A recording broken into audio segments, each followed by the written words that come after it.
We are reading Sri Aurobindo's commentary on the Kena Upanishad.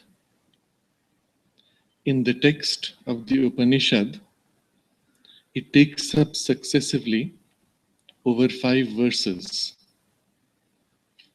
the common theme of the distinction between that and this, that which is unexpressed by the word, that by which the word is expressed. Know that to be Brahman and not this which men follow after here. And so on with mind, with sight, with hearing, and with the life. Each of these Sri Aurobindo takes up and develops across an entire chapter in sequence. And as we will see, there is a clear development of thought across these steps. And the first of these is the word, capital W, the creative word, of which we have begun the chapter titled The Supreme Word. Here Sri Aurobindo has already pointed out that in the old Vedic system, the word was the creatrix. By the word, Brahma creates the forms of the universe. And the human speech, even at its highest, is only a partial attempt to recover by revelation and inspiration that power of the creative word. In this discussion, which we have already read, Brahman expresses by the word a form or presentation of himself, and the human speech attempts to capture in the domain of mind that which Brahman represents. So, human speech, as we see, raises up only the presentation of a presentation, the mental figure of an object which is itself only a figure of the sole reality, Brahman. So Brahman manifests, and out of that first manifestation, there is a translation further in human terms, of which this speech is one vehicle. We experience something of the universe, and we use speech to give a form to it. Someone hearing the speech can easily misunderstand because the speech is already so diluted, so out of context, with multiple possibilities of interpretation. But if that person pays a little attention, concentrates not on the words, but on the intention behind the words, on the feeling that comes through the words, by that concentration, he can cut through the form of the words and touch something of what you feel and what you experience. In the same way, if we pause before we give form to an experience in speech and try to feel deep within ourselves what is trying to express itself, then by a similar process of concentration, we break through the first touch of what is trying to emerge in us. We break through that first layer of our contact and go deeper to the source or the true content of the impulse, which is essentially intuitive or revelatory. And in that, we experience something much more profound. And then if from that profound experience of intuition, revelatory experience, we allow the power to flow through the speech of the human word, then something much more true, much more complete, closer to the original source, pours out through the form of the human speech. And at that point, human speech is raised and begins to share in something of the creative power of the divine word.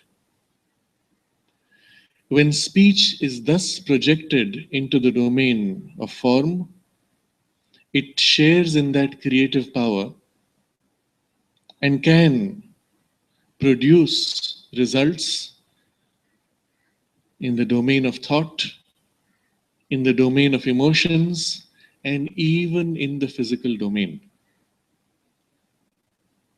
It can even break a physical obstacle, materialize substance which was not material yet, or change circumstances radically. And it is this that makes the human speech worthwhile. And it is in this direction that the evolution of human speech is to lead us.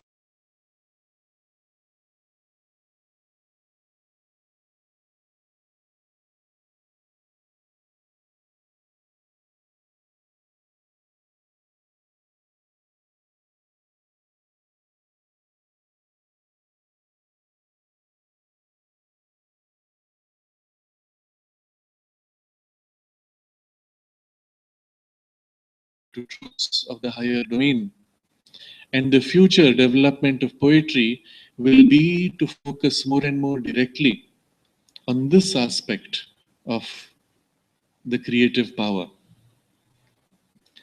In the human evolution, as we transcend our human species consciousness to a supramental consciousness, speech similarly will acquire that creative power which belongs properly to the Brahman, to the supramental consciousness, and its effect will be similarly creative to manifest on earth things which are not yet. Sri Aurobindo touches upon these ideas, but the focus of his discussion immediately is to give some understanding of this relationship in terms that the modern mind can appreciate, and a glimpse through that of the true nature of language. So it is a text which is spanning another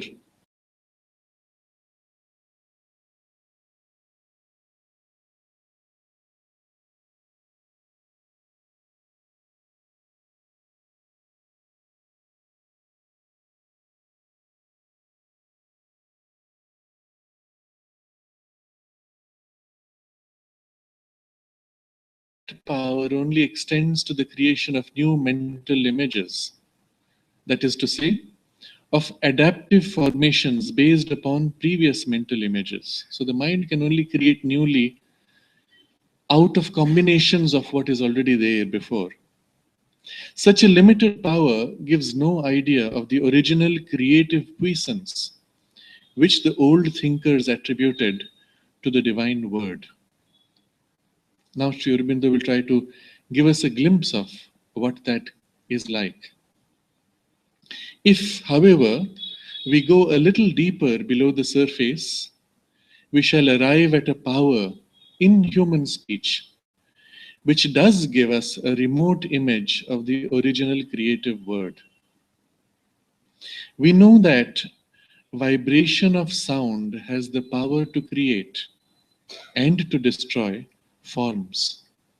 This is a commonplace of modern science. Let us suppose that behind all forms there has been a creative vibration of sound. So these two statements already we can dwell upon and see, get a sense of the full import of them. Later, Sri Aurobindo will relate this scientific, accessible truth of vibration behind sound power, behind sound, and behind form to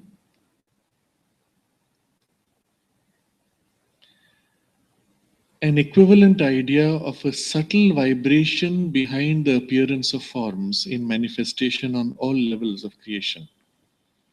So, this is a very important idea which is first expressed on a material level and then taken to other levels. He says vibration of sound has the power to create and to destroy forms.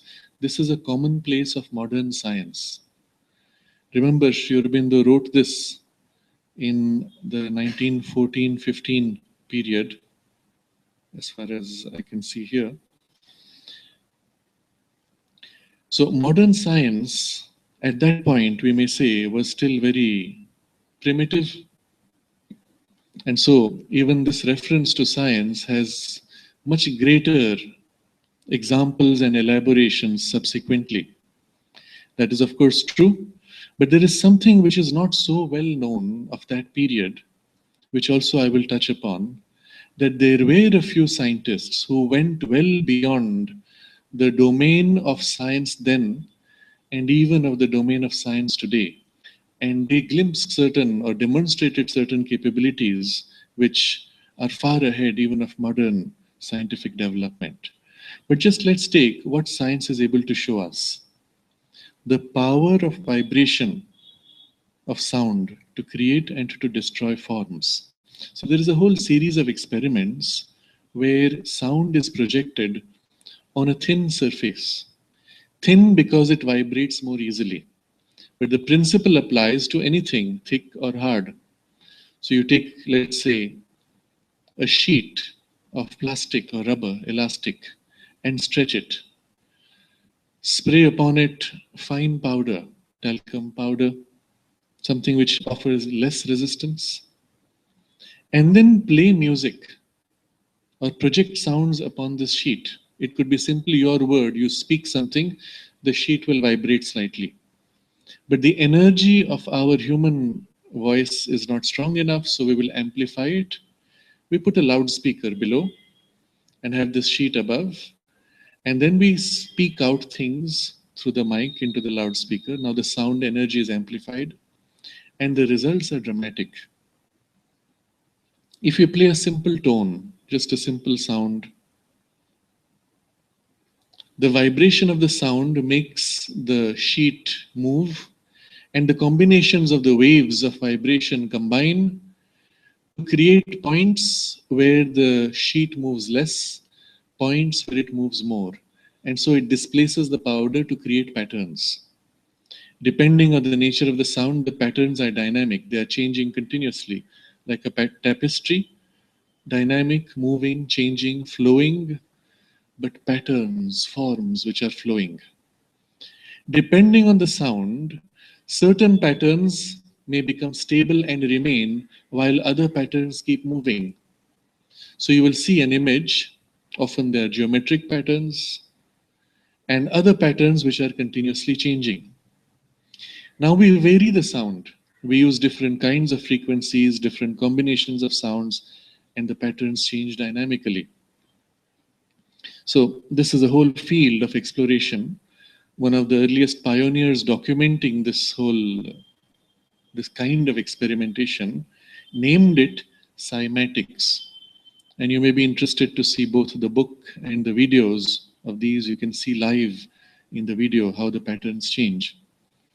Now, what is interesting is as you play with different kinds of sound, especially with the formative power of human speech, the kinds of patterns which come up seem to have a correspondence with the sound and sometimes even with the meaning of the sound.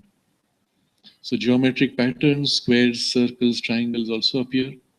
In one case, he records that where the Om was chanted, he saw a formation of geometric patterns of squares and triangles coming up with something very similar, and circles, coming up with something very similar to what is known as the Sri Yantra.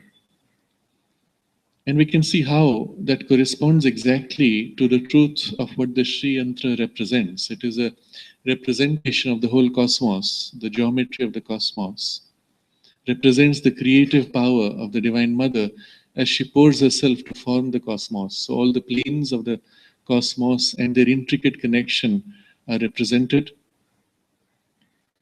And it is associated, of course, with the vibration of the Om.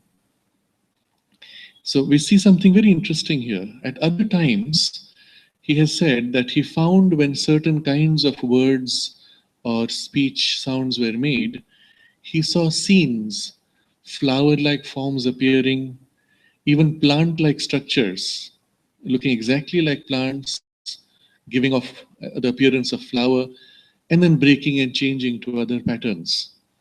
So it is something which is documented, showing how directly vibration can create a form, and forms which seem to have a correspondence to the sense of the vibration.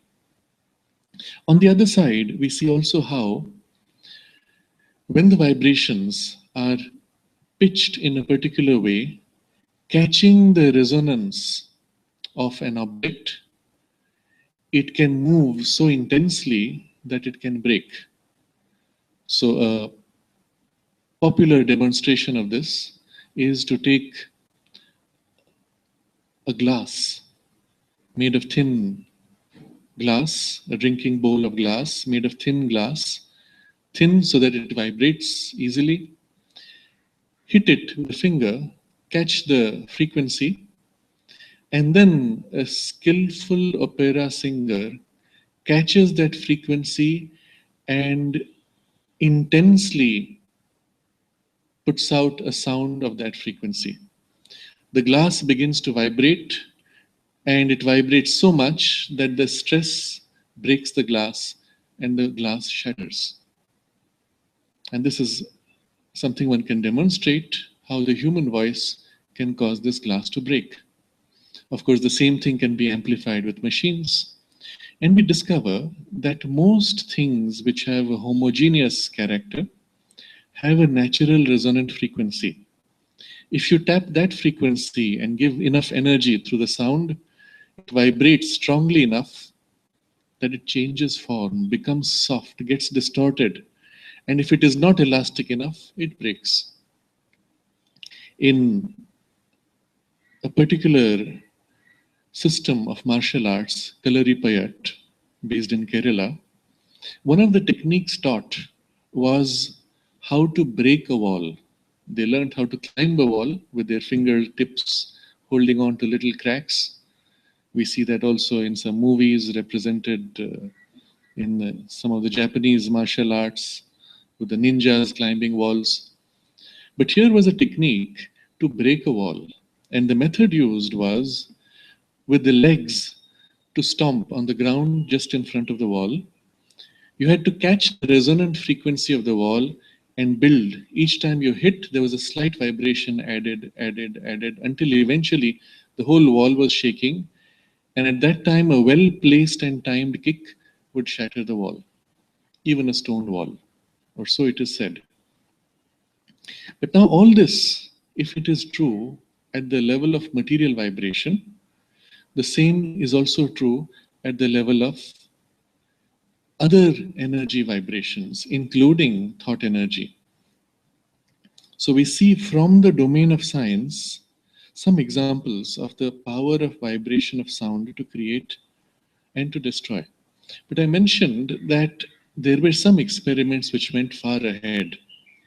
And there is one in particular of a scientist in the late 1800s, in the period, I think he died 1893,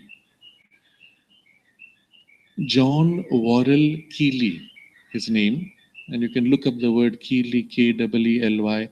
There's a lot of literature about some of the extraordinary things he did. He made machines which basically captured and directed vibrations, physical vibrations of a very high frequency, going into millions of vibrations per second. And with that, he was able to convert materials. He could take stone and vibrate it and shatter it into very fine talcum like powder. He could, through those vibrations, make an object become almost weightless or increase its weight, and so on. Experiments which then were not understood and even now are not understood. But behind the technology, the whole process seems to be primarily physical vibrations directed and modified, and there was no electronics used at all. Or so it seems, at least from what we've understood of his experiments. So, all of these, you can see how they exemplify what Sri Aurobindo says here. He says this is commonplace of modern science. Now he says, let us suppose that behind all forms there has been a creative vibration of sound. And this we can most easily understand by those examples which I mentioned of cymatics, where combinations of sound vibrations could create different shapes. It seems, therefore, any shape could be created out of a suitable combination of sound vibrations. And every combination of sound vibrations has a natural resonant shape.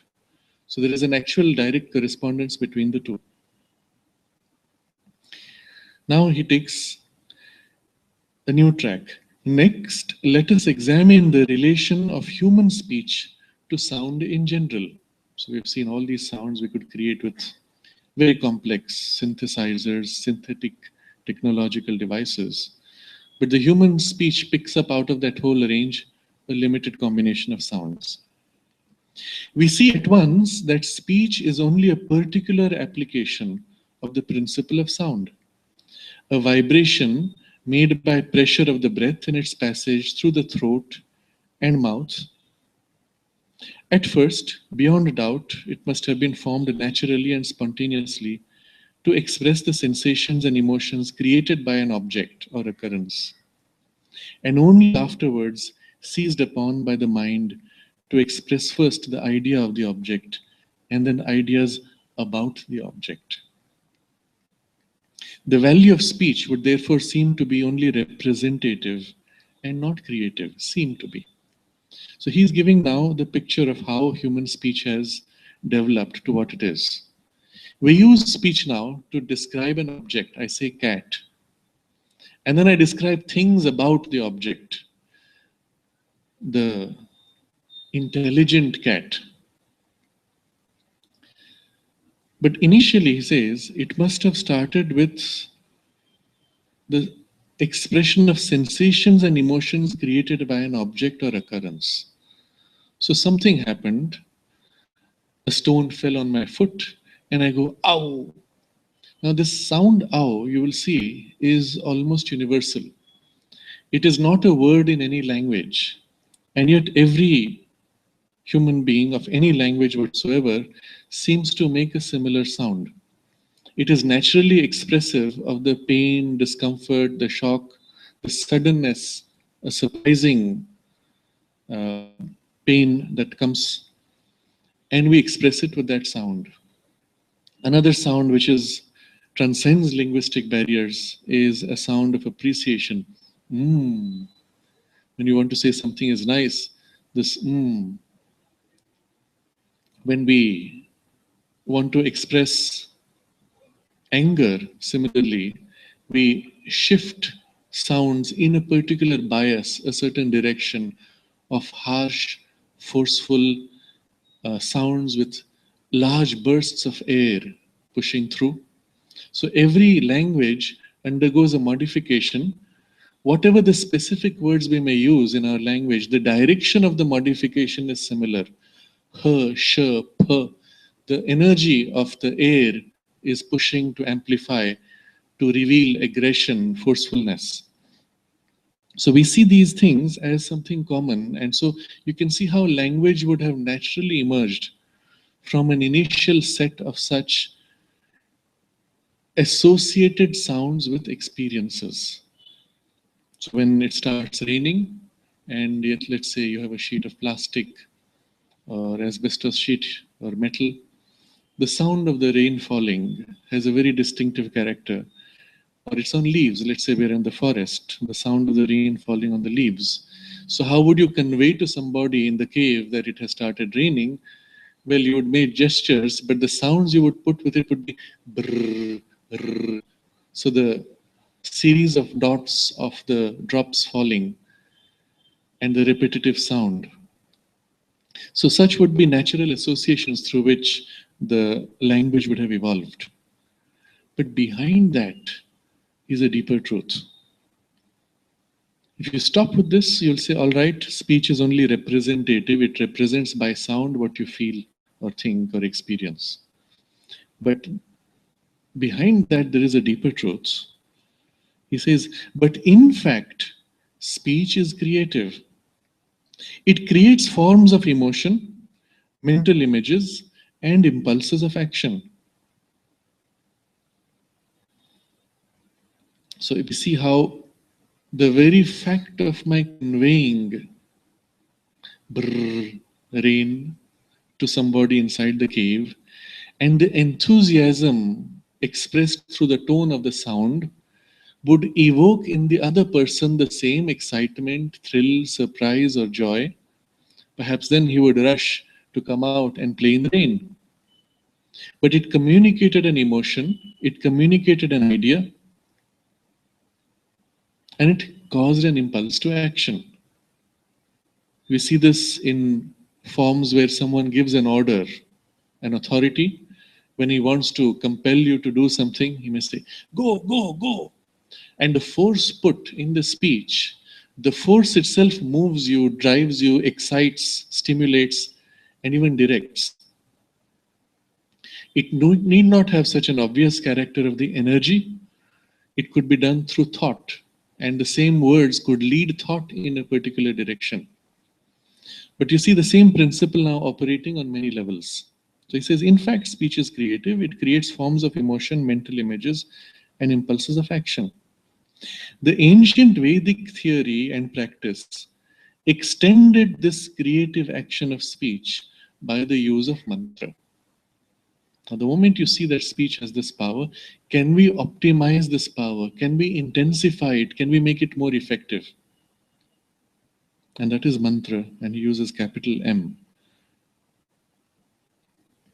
The theory of the mantra is that it is a word of power born out of the secret depths of our being, where it has been brooded upon by a deeper consciousness than the mental, framed in the heart and not originally constructed by the intellect, held in the mind, again concentrated on by the waking mental consciousness, and then thrown out silently or vocally. The silent word is perhaps held to be more potent than the spoken, precisely for the work of creation. The mantra can not only create new subjective states in ourselves, alter our psychical being, reveal knowledge and faculties we did not before possess, can not only produce similar results in other minds than that of the user, but can produce vibrations in the mental and vital atmosphere, which result in effects, in actions, and even in the production of material forms on the physical plane. So this is the full picture of the theory of the mantra. And each of these steps now we must explore more fully. He says the theory of the mantra is that it is a word of power.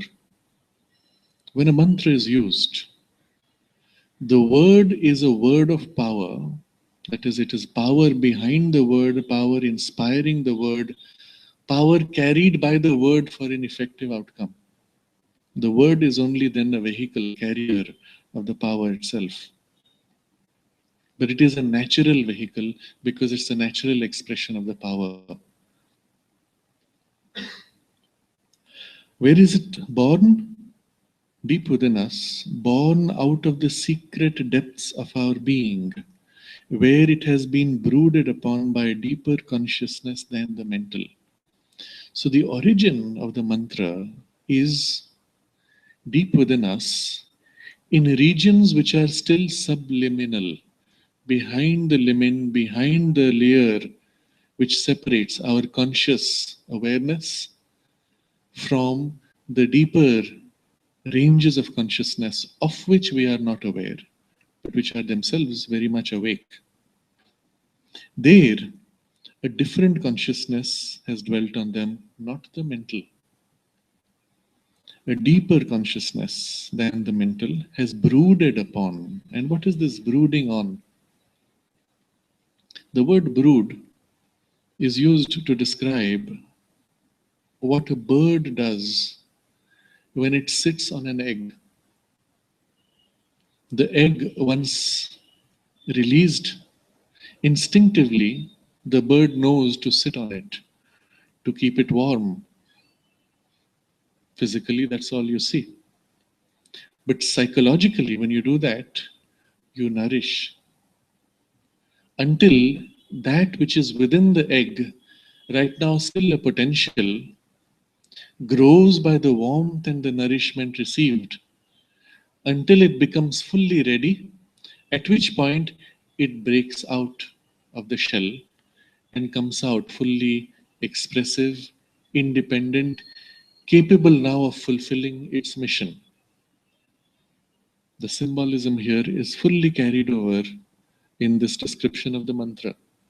Just a single word draws all this straight away into the picture. This deeper consciousness is brooding upon this word of power. And when it broods, it puts its energy, puts its life force, and helps it to grow into independent form. If that egg in the nest was not brooded upon by the bird, very likely the egg would remain what it was, would not grow, and perhaps the potentiality would remain potential, the form would die out. It is something similar which happens instinctively even in the human being. When a mother carries a child, all her thoughts, all her feelings, all her energies are directed towards that instinctively. She's thinking, feeling, and thus nourishing, directing her energies, her love, her affection, her thought energy, her conception of what the child can be, will be, should fulfill. All her dreams and ideals are being imprinted into this, which nourishes and allows this growth. And here, a deeper consciousness than the mental is brooding upon this word of power, infusing into it all of that which later will take birth and take form. Since that consciousness is not mental, what it infuses also is not bound to limited mental form. It carries within it a potentiality that allows it to navigate and modify through various circumstances. Supramental idea contains not just a fixed mental formation of an idea, but all the possibilities and forms and variations associated with that intention. And so it is something like this that is imprinted, and yet there is a very specific direction, intention, and purpose that is to be fulfilled in this. So, the word of power born out of the secret depths of our being, where it has been brooded upon by a deeper consciousness than the mental. From those secret depths, as it grows, it emerges, and the first layer of the birth takes place when it comes out into the heart. So the origin is deep within, behind the emotional center. From there, it comes out, crosses the limen, that barrier, enters the heart, and we feel something. Now, you notice before you begin any action, there is a sense of an urge to do. Something happens, a situation, positive or negative, and from deep within you, there is an impulse to act. At that point, there is not yet a mental form. There is only the impulse which knows it must act. It knows what it must do, though not in the specifics of the form. And there, framed in the heart and not originally constructed by the intellect. So here again, the word framed conveys a lot. The frame sets the borders, sets the limits. but does not limit the form itself within the frame. A small frame or a large frame. But within the frame, you still have enormous possibility and variation of what could be. Not constructed originally by the intellect. But later, intellect will participate, but not originally. So, so the next step from there, it arises from the heart to the mind. You will see similarly in The Secret of the Veda, Sri Aurobindo describes the Vedic conception of how an idea is projected. It comes, he says, from the ocean of the heart, emerges from the ocean of the heart, rises to the mind where it is confirmed by the idea, and then it is expressed by speech. So, similar thing we see here discussed. Held in the mind. So, what does mind do? It only holds. But when it holds, it naturally infuses into it mental substance. Then, again concentrated on by the waking mental consciousness. At this point, we have an idea. I want to do this. And already the mind begins to infuse into it specific forms, specific substance, intention, varying, modifying, looking at the rational, strategic possibilities, arranging, modifying to suit the circumstances as best as intellect can. And it is here already in the waking mental consciousness where we are aware. I have an idea. I want to say this. I want to do this. Most often in human beings, when it is felt in the heart before it is enters the mind, we are not fully conscious. We are still in the flow of the impulse. The impulse brought here, then we can express. But here we are unable to express unless there's a certain block. The mind does not function, cannot give proper form to it, and we say, I want to say something. And you turn and say, what? Wait, let me think. Now you see, that's when the whole translation is taking place in the mind. The waking mental consciousness concentrates and then thrown out silently or vocally. Vocally, of course, in speech, we use words. Silently, when I want to say it, the energy of the speech is there already on the tip of my tongue. And if for some reason I choose not to say, I may release the energy and it still goes out. Or more often than not, it silently takes the form of thought form or emotional thought which is put out. As a discussion is going on, an idea strikes me, I think about it intensely, but I'm waiting for an opportune moment to express in the midst of a chaotic discussion. As I hold it and as I release the energy already, it enters the field of the group. Somebody suddenly speaks exactly those words or formulates that idea. Not always with the same clarity, but still it is the same idea, sometimes with the same words even. And then you jump in and say, yes, and build upon it. But the thing had already gone out there. So Sri Aurobindo says, the silent word is perhaps held to be more potent than the spoken. So when, for example, in the science of mantras, we are asked to use a mantra or we want to use a mantra in a situation, they say to speak out the mantra loudly will have an effect, but to speak it so softly as to be barely audible even to yourself has the maximum power, because at that point it is the subtlest vibration going out which can have the most effect. Whereas the grossest vibration taking the energy has least effect, because the energy is dulled and limited by the grossness, but also the form limits. The more subtle, the more plastic it is, and the more pure and direct the energy behind. So the silent word is perhaps held to be more potent than the spoken. And this you can see how released in the domain of thought or emotional thought even can go out and spread across the whole world. The physical speech will spread only in the immediate environment where the sound spreads. But the thought power spoken out vibrates universally, can go across distance, and even resonate across time.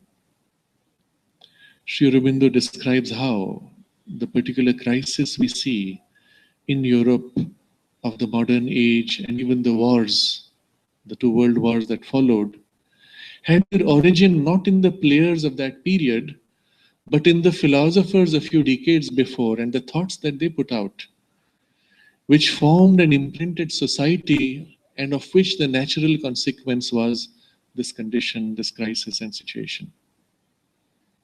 And so you see how the power of that creative word has spanned time and spanned space far beyond the lifespan of the one who was the instrument for articulation. And it is thrown out silently or vocally precisely for the work of creation. Why do we speak? Precisely to intervene, to change, to express, to communicate. But all of these are new creation, bringing something which was not there. If the human speech, normally used casually in gossip, in idle chit chat, comes only from the sentimental and emotional and at best a little bit of a mental form, expressive only of some casual thought or feeling of the moment, the mantra has its origin much deeper within, and because of that depth, it carries the power of the original, deeper, brooding consciousness.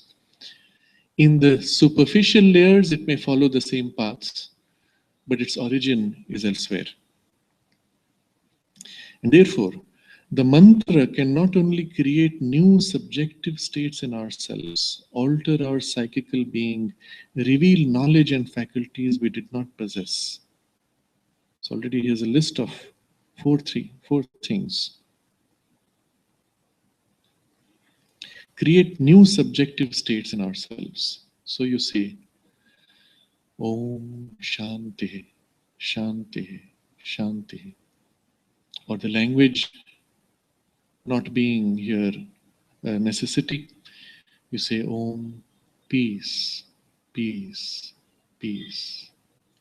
And as you dwell on this, automatically you feel yourself becoming peaceful. The same idea, when used for a different purpose, I'm strong, I'm courageous, I'm strong, I will overcome. And you repeat this to yourself as a way of making yourself strong and courageous. And it helps to build that state. A specific formulation of mantras into which already an energy has been infused would have an additional advantage. So, for example, the Gayatri mantra used, because already something has been put into it, would have immediately that result. Sri Aurobindo's Gayatri, because he is the Rishi who sees and formulates, he himself has infused into it that power of his tapas, from the consciousness in which he saw it and gave it form, on which he brooded. And so each of the mantras, depending on who formulates it and the energy put into it, will convey that. And then, even if we do not fully understand the meaning of the mantra, that energy would be activated by the formulation repeated and would lead to that change in us. Alter our psychical being. So, the inner being, formed of the mind and emotions, the subtle body, we may say, can actually undergo a change from this. If we had the clairvoyant sight, a person repeating the mantra would see the whole inner consciousness light up with the vibration of the mantra, like a light. Remember somebody sharing an interesting incident.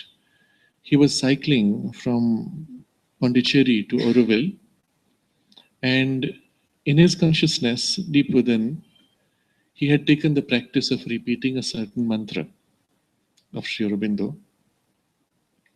And as he was repeating that, a dog on the side of the road suddenly began to bark and chase him. Surprised by that, he stopped repeating the mantra. Immediately the dog stopped, became quiet. Again he began to repeat the mantra. Again the dog started barking and chasing him. Again he stopped, and again the dog stopped. And this happened 4 or 5 times. And so he was wondering, what is this? How does the dog know what's happening within me when I repeat the mantra? And the only explanation I had was the dogs have a slight clairvoyant sight. They see things which we cannot. Sometimes you will see them staring off into space and barking, and you don't see anything there. But they're seeing a form, some subtle form, subtle being, or sensing a presence. So this dog must have been seeing the flaring in the aura with the chant of the mantra. And that would be quite dramatic if the dog was very open. It would be dramatic light, intense, and it would produce a reaction from it. And the moment that light dimmed, it would be more normal for the dog to see this, and he would not be upset. Something obviously seen or felt distinctly. But this kind of a alteration of the psychical being, we know it only by its side effect of the change in our mood. Suddenly my mind feels lighter. My heart is happier when earlier I was dull, heavy, depressed. Now it's all clear, like clouds have gone away. We use these words, not realizing that in fact that is how it is represented in the aura. Grey, dull clouds fill the aura when we are depressed, dull and low, pessimistic. And when the shift takes place, there's this light and brightness which dissipates the clouds. And that's why we naturally use those words, that vocabulary, which reflects the experience we feel subliminally within us, or sometimes in another. We say, "Oh, you're so dark today. You're surrounded by this cloud feeling, and you're so bright." Again, the word used to describe this light, which drives away the clouds. So alter our psychical being, because that part is plastic in us. The mantra can have an effect there most quickly. Third, real knowledge we did not possess, we did not before possess. So in repeating the mantra, we attune ourselves to the power behind the mantra. If that power is intended to help us to break through a problem, to connect us with a certain state, to give us access to a domain of knowledge, then that would happen automatically. We would have that knowledge. So, for example, there are people who will use a mantra as a way of putting themselves in a certain state. A particular person who had a clairvoyant ability developed by a specific method of mantra siddhi.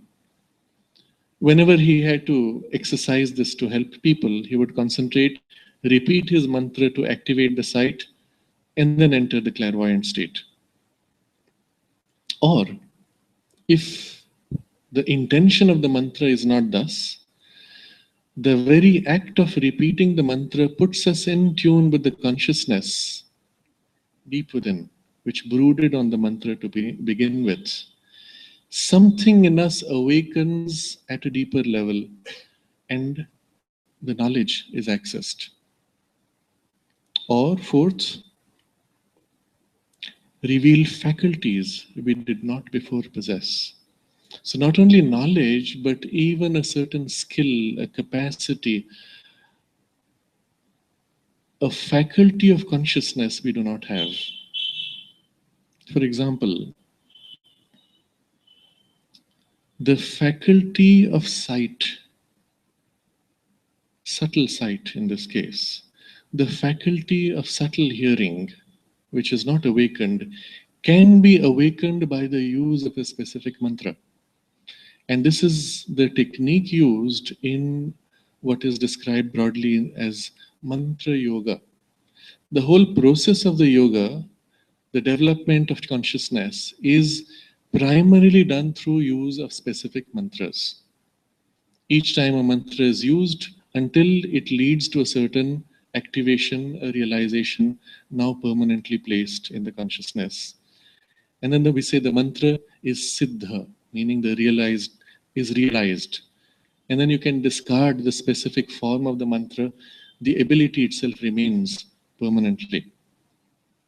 It is something similar you will find which is used in systems such as Coué's method of self improvement, when he asks you to look in the mirror and repeat a word day by day. As I watch, I am growing stronger and stronger, or whatever it is that you wish to develop.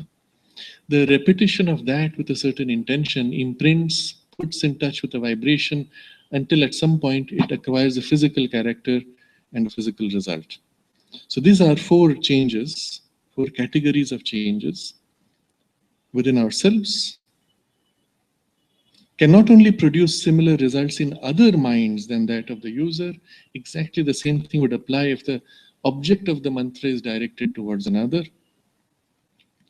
but can produce vibrations in the mental and vital atmosphere which result in effects, in actions, and even in the production of material forms on the physical plane. So three levels, three directions of outcome. One is within us, within another, and a third is a vibration in the environment.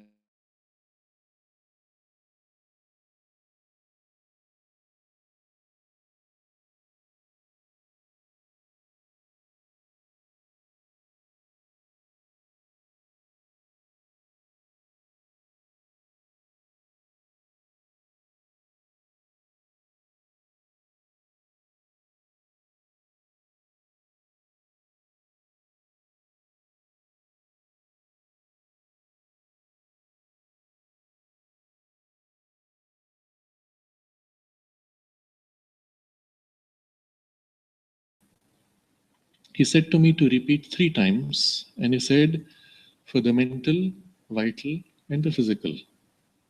So when you repeat 3 times with that intention, you automatically concentrate the vibration and its impact on that level. So you couldn't sit in a space, and if it is your intention to purify the space, let's say you're traveling, you have to now stay in a hotel room. You can often feel the vibrations of the people who have been there before. You want to purify the space. You can sit and concentrate, repeat the mantra 3 times, concentrating on each of these 3 levels where you want to invoke the vibration. So the atmosphere undergoes a change. You could do the mantra for a much larger cause, the atmosphere of a whole country. Or there are certain rituals they do for world peace, for the whole world, and the direction of intention is for the whole earth, for all beings, for all humanity and all beings on the earth. And the whole atmosphere is impacted, in result in effects, in actions, and even production of material forms on the physical plane. So although you're targeting at first mental and vital atmosphere, it will have an effect on the physical plane. It will have an action on the physical plane, or it will produce forms on the physical plane. So just let's look at a few examples. There is a very interesting observation made during the eclipse, when the sun is covered by the moon for a period of a few minutes perhaps. We find that the bacteria count in the air shoots up. So the dismissive explanation from scientists is, oh, because the ultraviolet rays were covered up, so bacteria grew. Ultraviolet rays kill the bacteria. But this does not happen when it is very cloudy. It does not happen at night when the sun may be hidden for many hours. During those few minutes, suddenly the bacteria count goes up. There's obviously a deeper reason, deeper cause behind. And if we consider what bacteria actually represent from an occult perspective, then the explanation becomes obvious. But before I come to that, I give now the counter example where they did a yajna. Now there are many homam, you light a fire, you do a chant, it purifies the air, and sometimes you can feel the whole space is now much clearer, brighter. There's a warmth which you feel in your heart in the whole space. Or there are more elaborate rituals, yajnas. Sometimes the most elaborate may involve 100 priests or 1,000 priests. So when last they had done one of these very rare Vedic yajnas in Kerala, involving 1,000 priests, There were many scientists who went to see whether this would have a physical effect on the atmosphere measurable. Two things they found. One was that the bacteria count dropped, and the second was oxygen content in the air went up. Now, considering that there were so many fires lit, the opposite should have happened because oxygen is being consumed, smoke is being released, there would be more pollution, etc. But the reverse was seen. There are people who claim, I have not seen any scientific study for this, but people who claim that when the Bhopal gas leak took place, where a factory in Bhopal released poisonous gas, there were some people who locked themselves into their houses and did a little homa, burning fire and repeating a mantra with that. And they said that in that space within their house, nobody was affected, nobody fell ill. So there seems to be even a physical purifying effect possible at least. But these two things, which have been validated in scientific research papers, drop in bacteria count and increase of oxygen. How do you explain that? So Mother explains that the occult basis of bacteria is, she says, and I paraphrase, the ill will of people, negative energies in the atmosphere, which form like seeds concretizing into the physical biostructure that we call bacteria and viruses. And so, if there is a shift at a psychological level, very close to the material, where the negative vibration is neutralized, we would expect that the support for the bacteria on an occult level being dissolved, the bacteria themselves would dissolve. And so a drop in bacteria count when the atmosphere is purified. On the other hand, during the solar eclipse, if there is an influx, as they say in the occult understanding of the solar eclipse, the sun, the moon, and the earth are aligned, representing the higher domains, the subtle physical represented by the moon and the physical being linked. There is an opportunity at that point to make a very easy passage between these domains. So on the positive side, you can access more easily things of the higher world. So they say repeat mantras to strengthen them, remember God, do your meditation, you will have deeper results. Or on the other side, things of the subtle physical or domains of the vital can easily invade the physical. And so you have strange behavior among animals, they start making strange sounds and things like that during that period. And naturally, you would expect the bacteria count also would go up if this movement is happening. So I present this only as things which seem to me reasonable and validated by current understanding of science. Vibrations in the mental and physical atmosphere which result in effects on the physical plane, which result also in actions on the physical plane. So mantra can lead to a physical action. An object held with a mantra can even undergo transmutation, can be made to lose weight or increase weight. Now the mantra could be silent, so you don't see the words spoken. An example which comes to mind, we are of course always drawn to examples from Sri Aurobindo and the mother. Mother had once wanted to send a packet of books to the king of Nepal. So the books were packed, sent to the post office. There the person at the post office said, this is too heavy, you have to split it into 2 packages. In those days, fortunately, they knew, people working with the mother knew that everything had a meaning. Rather than simply splitting the packet and sending, he brought it back to the mother and said, this is what they're saying. And mother insisted that it should not be split. We can of course see the symbolism. If from the mother a gift had gone split, the energy split, it would have meant a split even physically. So she insisted it had to be full, 1 packet. She asked for the packet to be brought to her. So the person took the packet, placed it before her. She looked at it for a while and then said, now take it back and weigh it. So they took it back, placed it on the weighing machine, and now it weighed exactly the limit acceptable to the post office. and it was sent as one single packet. An intervention vibrationally leading to a physical result. Another time, I can share this now perhaps, Kumudben, who has now passed away, she was telling us the first time that she came to work for the mother. Mother selected her from among all.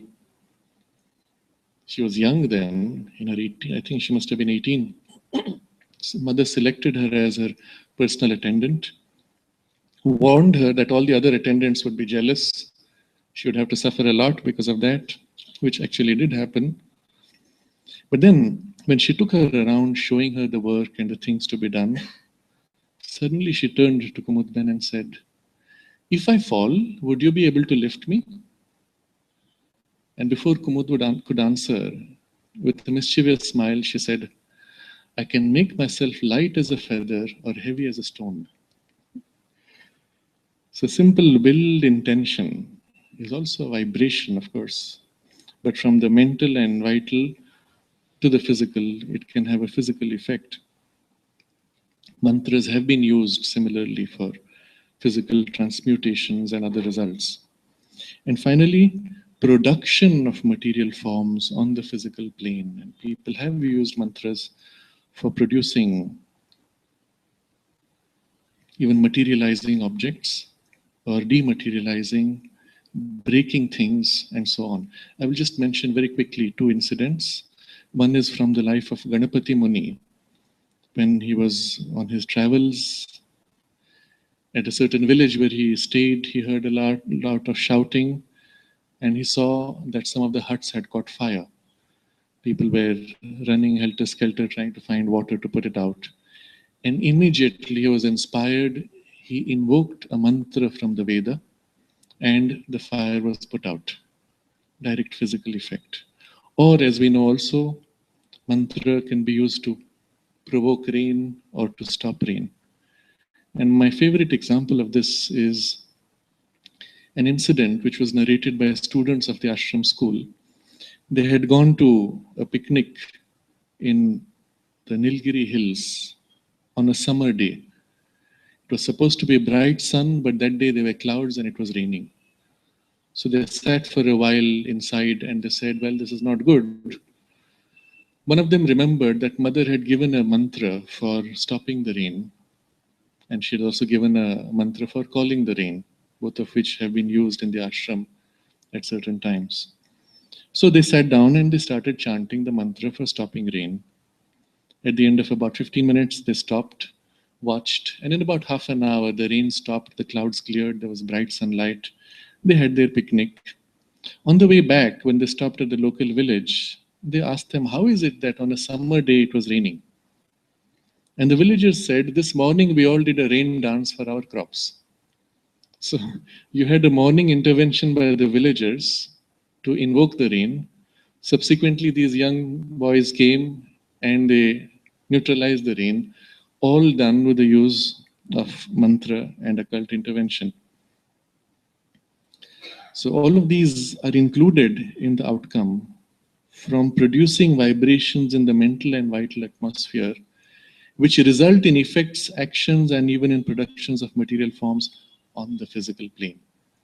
So although the first impact of the mantra vibration may be on the mental and vital, it can reach all the way to the physical and produce dramatic results.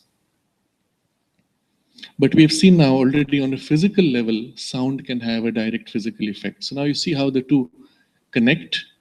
Things on the mental, vital levels of the mantra, all the way to the physical, the principle applies everywhere.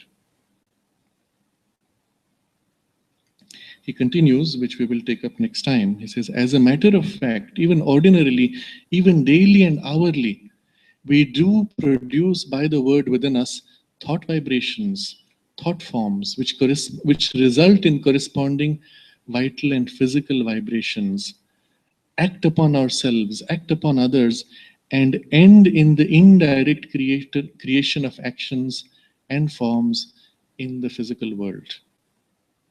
Briefly put, Mother was asked, "Mother, what is occultism?" She said, every time you have a strong thought or emotion, you are producing effects on things and which has physical results. That is occultism. So, very simply put, but this is what he is describing here as the effect of the mantra. We'll take up this next time, and then from there he goes to the Vedic use of the mantra and how it is a conscious utilization of this secret power of the word. From there, he goes to the discussion of the supreme word, speech of our speech, which is the theme proper of this chapter.